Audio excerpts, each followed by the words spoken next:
Hey everybody, hope you're doing good today. Hey, happy April Fool's Day on the Morning Devo with Bo-O. What are you going to do April 1st? What is going to be the big prank that you're going to pull off? Now, I was talking to a friend the other day, and we were talking about how much we hate pranks. So let me know if you like pranks or you don't. pranks can be a real stress. So I'm not going to do any pranks on anybody. And I certainly don't really appreciate them when they're done to me. It's always a bummer. It always makes my heart go kind of up and down. I'm always like, oh God. So I'm not a big prank guy. But let me know if you are. I really be curious. I've had some really interesting pranks done to me, man. They're really, oh man, they've been pretty good. But happy April 1st again on the AM Devo with Bo. Bo Willette's my name. And Southern California guy, grew up, got a picture there on the screen. For those that grew up with me, they might know who those people are. I'll just give you this. The one on the left is me. That is me on the left. This is in Simi Valley, California. And Little League Baseball, Royal was the team, the Royals. And then there's a middle guy, and there's a guy on the right. And I don't know if anybody knows who those are. I'm speaking specifically to maybe Francisco, who might be tuning in at some point. So Francisco, if you are out in our home area, let me know if you know who those people are, but precious souls for sure. Okay, so we're in Mark 14, part 2. That's where we're going to be. So we're going to start in verse 43. Okay, Patty says no pranks. Tina says she doesn't like them. Even though you guys thought of doing one on your daughter, I totally get it. It's like sometimes you think, oh man, this would be really cool. But then I always think like, what if someone did this to me, man? I would be kind of, oh man, I don't know. I'm just not into it, man. Too much heart palpitations. So Paula says no pranks. She is not into it either. So not too many of us are into pranks. And I would think after the last 4 years, the 5 years, the whole COVID thing that we've gone through, man, that was heart palpitating enough, man. That was intense stuff, government stuff, people getting fired, people getting, the whole government saying you have to get a shot and people can't even work anymore. And it was really trippy. To see such Orwellian behavior. You almost feel like there's going to be a man behind the curtain that's going to come out and say, hey, it was all wrong. We were just joking, but it never does. Anyway, let's get into it. Morning Devo. I go through the Bible in my devotions. That's what I do. I just go through it. Instead of just taking a little snap of it, like a lot of people do, nothing's wrong with that, taking a little snap of the Bible. I like to actually go through it. It helps us understand actually God in the Bible, God and us, and how things work in this world. Most people's questions about God or the Bible simply come from a lack of reading, and I am certainly, it's speaking to me. A guy who criticized the Bible, who mocked it, put people down, all kinds of stuff. There's slavery in the Bible. There's this, there's that, there's this killing, da-da-da-da-da-da-da. On and on and on it went. Never did I actually pick it up and read it. And so that's what I do. I love to do it. Thanks for joining me as I just go through it. It's really about the Word. And it says, and immediately, this is verse 43, again in Mark 14. And immediately, even as Jesus said this, Judas, one of the 12 disciples, arrived with a crowd of men armed with swords and clubs. They had been sent by the leading priest, the teachers of religious law, and the elders. So here you have the power structure going after, quote, the little man, the person who's starting to gain power. Right? Those people on the internet that are starting to gain a following, that misinformation people, those people, all that misinformation out there. We got to put that down. Why? Because government knows what's best. Government has, they have a structure. They have a way of doing things. And you know what kind of gets me? Check this out. A little bit of a rant here. Growing up a progressive, we always thought as progressives that you had to kind of get into the government and kind of almost, I don't want to say overthrow it, but you have to like really be radical to change it. And what's funny is like our current administration's doing a lot of radical things to change it, and all us progressives are bummed at it. I find that funny. It's like I grow up a progressive and we're into changing the government, and then people get in to really want to change the government and do things a lot differently, and we don't like doing things a lot differently. We kind of like it the way it was. The last 5 years, how cool that was. That was a really cool experience, right? The last 4 or 5 years.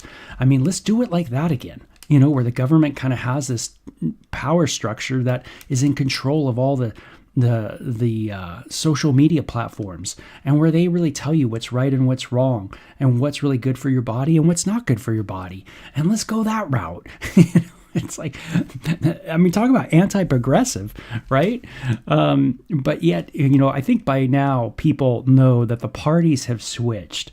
I hope people understand that. They've morphed, into other things. I'm not sure what they are, but they certainly have morphed, and hopefully people understand that. But here you see in Jesus's day, it was the same thing, right? People, the leaders, the priests, the elders, all these religious people going after him. Yeah, the religious leaders going after Jesus. Isn't that interesting? Religious people going after Jesus. A lot of us just can't get this through our head that it is the religious people that usually don't like Jesus too much. And we have to be careful of that. Us that are in the church, do I like religion or do I like Jesus? Am I into my religion that I'm into? The one that I kind of signed up for, the one I'm a member to, all that great stuff? Or do I love Jesus? Am I into Jesus? What really am I into? Some kind of club, some kind of group, some kind of wonderful ceremonies. Oh, this makes me feel so good. Being a part of this. Oh, I like this. This structure or whatever it is. Is that what you're into? Are you into Jesus?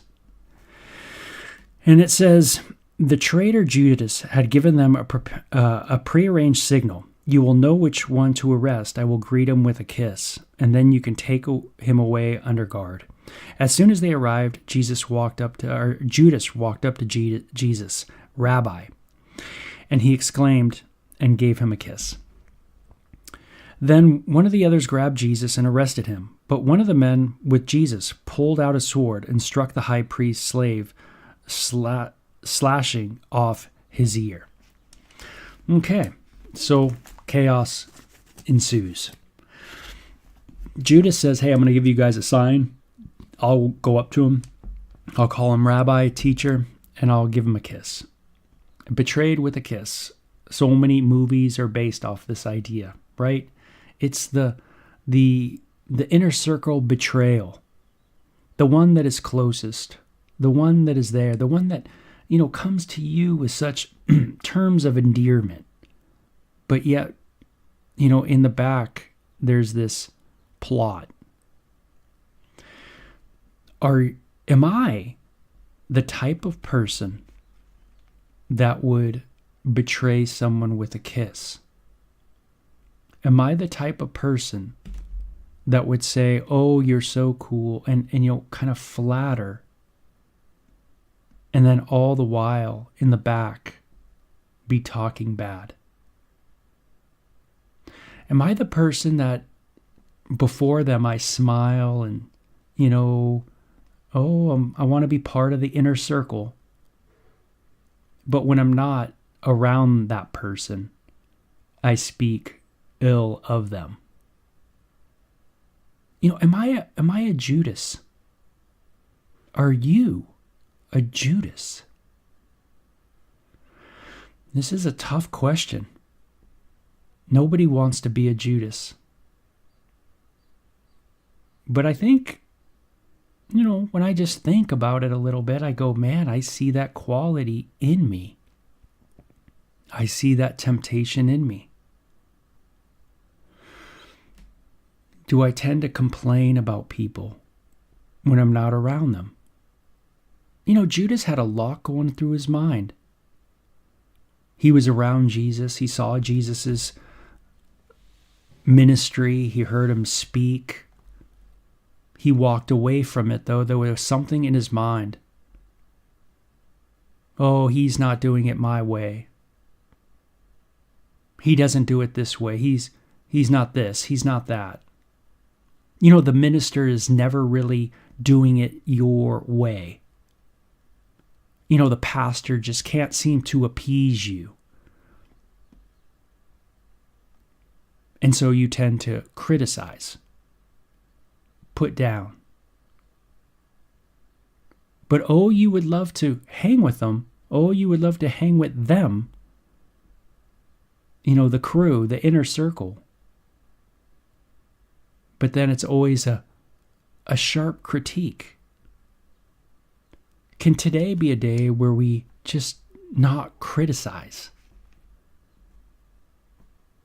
And maybe learn to pray for, to lift up, to be thankful. Jesus asked them, "Am I some dangerous revolutionary that you come with swords and clubs to arrest me? Why didn't you arrest me in the temple? I was there among you teaching every day, but these things are happening to fulfill what the scriptures say about me." Then all the disciples deserted him and ran away. They all fled. One young man followed behind, was clothed only in a long linen shirt. And when the mob tried to grab him, he slipped out of his shirt and ran away naked. Okay, so we have panic ensuing. People, not really too prepared for what Jesus has been telling them it's going to happen. That's what I get about this idea of the naked running man, so to speak, is that, you're not really prepared, right? Not really clothed properly, maybe not really ready to go. And when you're not ready to go, a lot of times we find ourselves naked, exposed, not really prepared.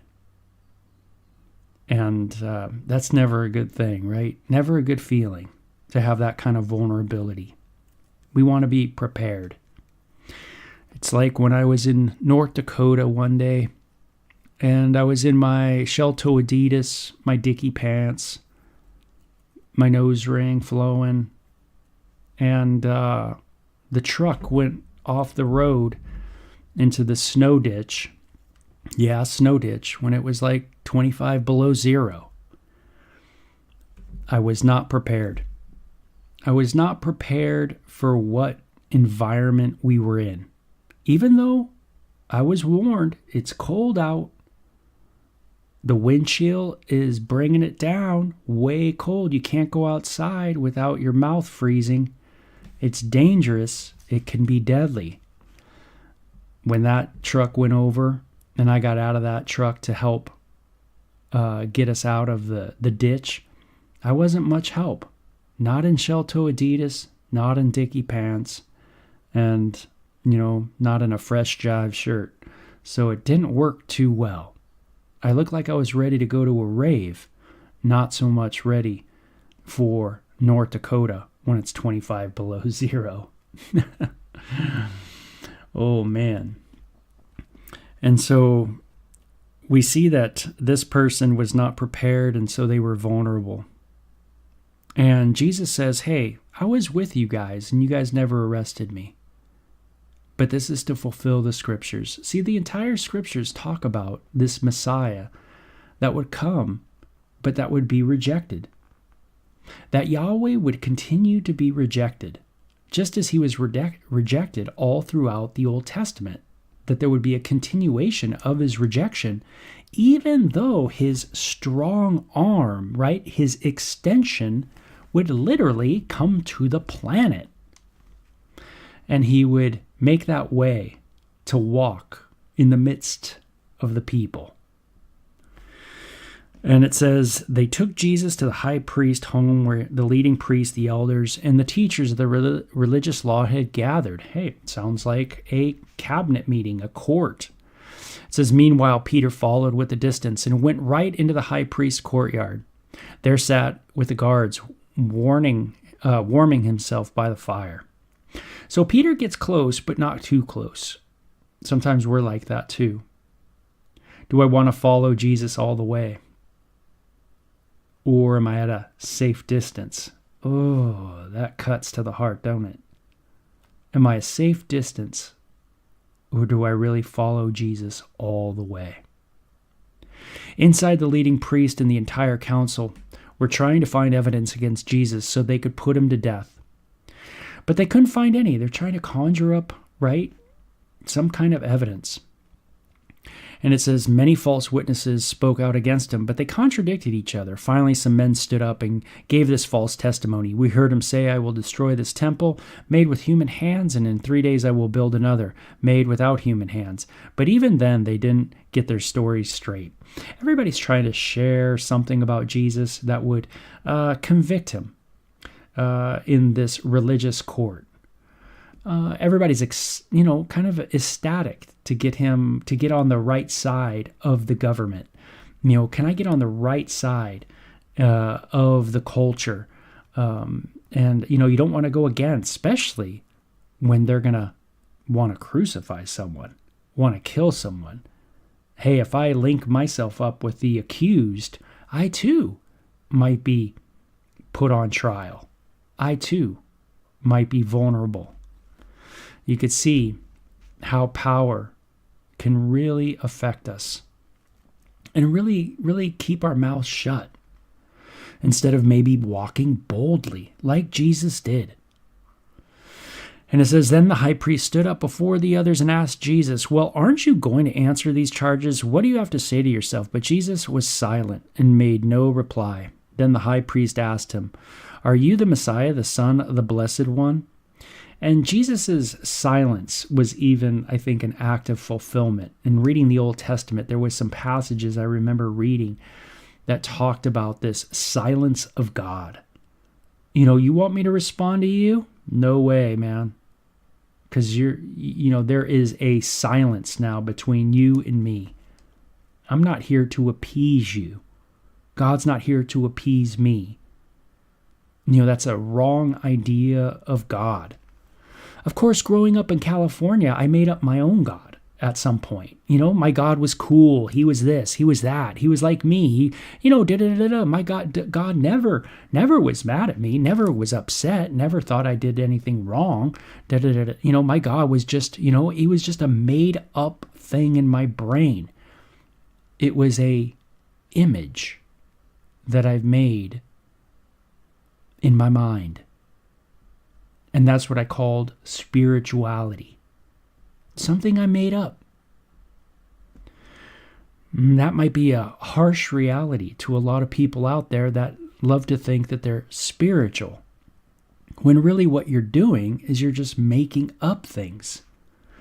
And you're making it up because you want your deity or your spiritual belief system to be something that appeases you, that you feel good about it, because it all is about you. We have grown into a narcissism, an individualistic narcissism that has encompassed everything that we do or say. And it's radical. Who can save us? Who can really deliver us out of such narcissism? Well, Jesus isn't going to go that route. He's not going to appease them. He remains silent, just as Yahweh does in the Old Testament. And there is a period even in the Old Testament called the silent period, from the time of Malachi to the time of the birth of Christ.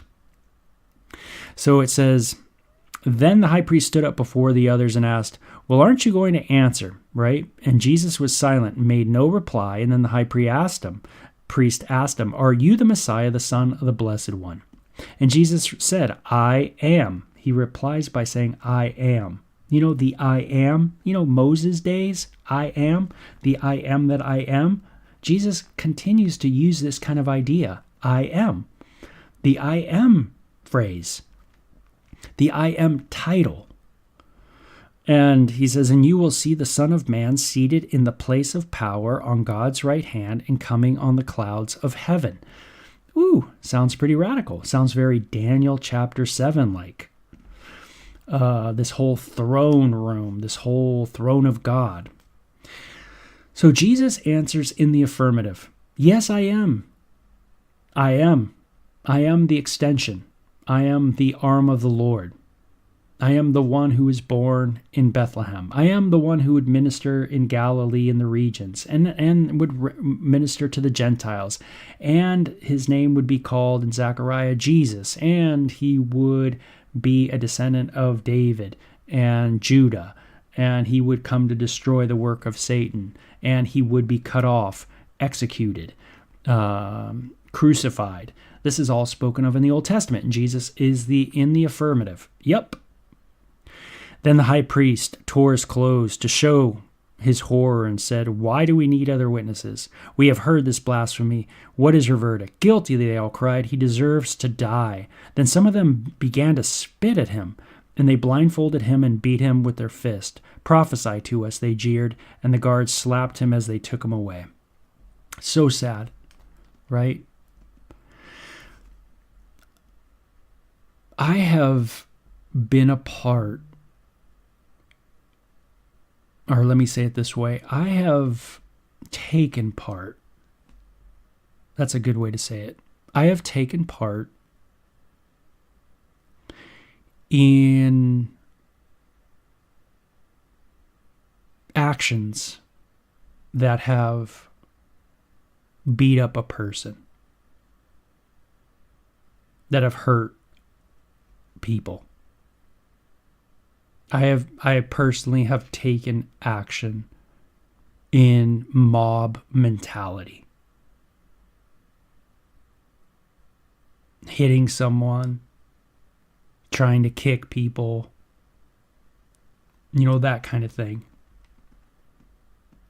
And when I look back on it, I just go, man, what was I doing? What kind of hate and hurt was in my heart, back then? To do such a thing to people that were innocent. And why did I join in? And all I could say is it's fear and insecurity. Wanting to be a part so bad. Wanting to be a part of people's lives so bad. Wanting to feel like I belong so bad.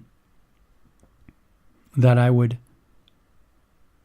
be like a gang. Like gang mentality. And what's crazy is the biggest gang I know is called the government. I didn't make that up. Jane's Addiction did. Perry Farrell sang that. The biggest gang I know is called the government that can beat you. And people join in and accuse you and beat you. And it just goes on and on and on, right?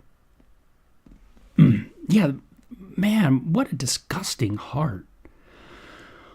What a messed up heart us humans have. Now, you might not have hit anybody. You might be out there and going, wow, Bo, that's quite a confession. I never did that. But have you spoken words against people? Have you cut people down? Have you gotten in your group when you were growing up and you just start cutting into people? I mean, when someone's down and out, you still kick them, but it's verbally.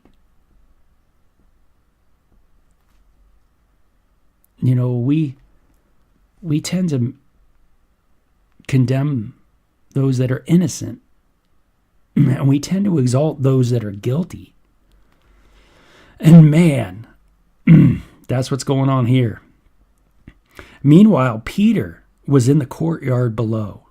One of the servant girls who worked for the high priest came by and noticed Peter warming himself at the fire.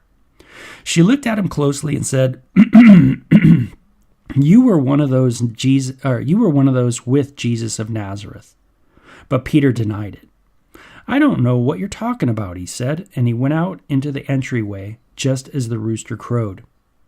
When the servant girl saw him standing there, she began telling the others, "This man is definitely one of them." She could probably tell by his voice, right? By the way he talked, because they had accents back then, just like we do today. And Peter denied again. A little later, some of the bystanders confronted Peter and said, "You must be one of them because you are a Galilean."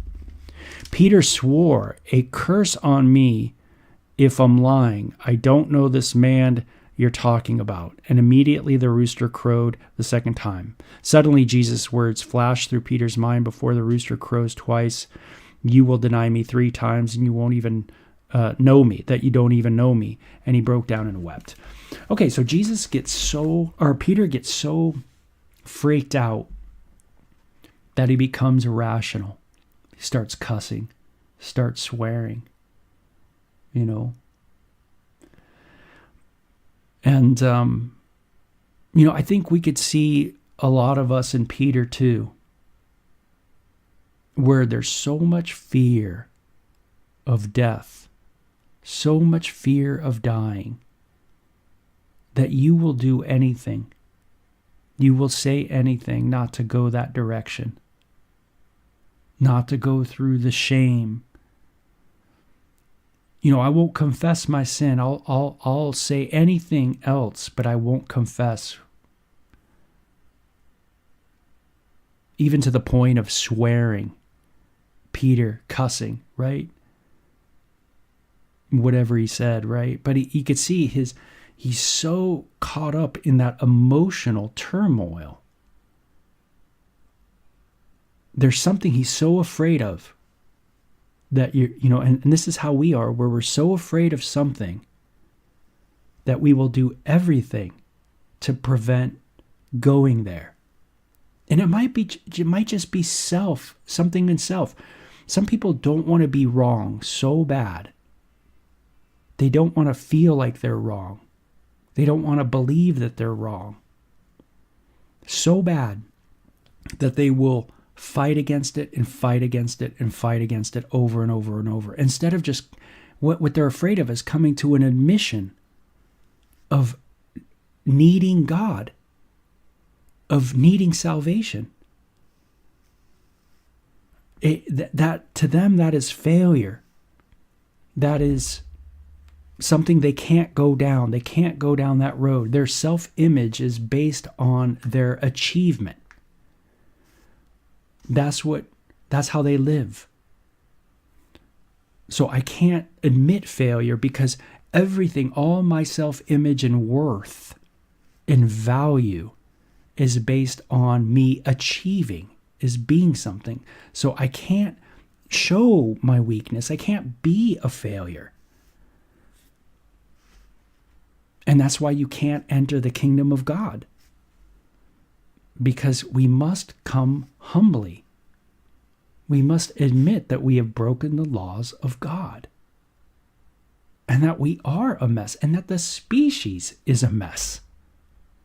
And it's not rocket science that when we look out, we don't want to see ourselves for what we've become. Jesus offers us to follow him. And that just as he has overcome the world, so he says, you can overcome the world, but you have to follow me. Walk in my path. But it's a humbling path. It's one of picking up our cross. It's one of the power structure coming against us, the gang of the power of the world coming against us. And us being accused and mocked and beat and spit on, laughed at. But we don't want to be that. We want to be something, someone in the eyes of the world. It's so crazy how the Bible speaks so truthfully to us. And Peter's just like us, right? Peter, blessed Peter, so much just like us. Where he just, boom, what does he do when he gets squirrely? Starts cussing. Sometimes our mouths can really tell just where we're at. Do I start wanting to swear? Why? I don't want to go there. I don't want to be that weak person. Don't want to be that frail person. We are loved by God not because of our achievements. We are loved by God not by some achievement that we done. He doesn't love me because I play classical guitar or guitar good. Well, maybe even very, very good. That's not why God loves me. If I weren't to play another note from here on out, God still loves me. There was a time I didn't believe that. I believed I had to achieve. I had to be something because that's how I gained my worth from my peers, my worth from society. With God, it's by grace. Grace, grace, and more grace. Grace upon grace. Where does your significance come? It comes from the love of God. He loves you. You have found favor in his sight. The end. I love that. So it's a tough section. It's one with a lot of thought, in our day. But I hope that's what these devos are for us to think through, think of our day, get our mind set on God, walk humbly, follow him, knowing he's got something far greater than this world's got for us. So we'll talk to you guys later, okay? Have a great one in him. Bye-bye.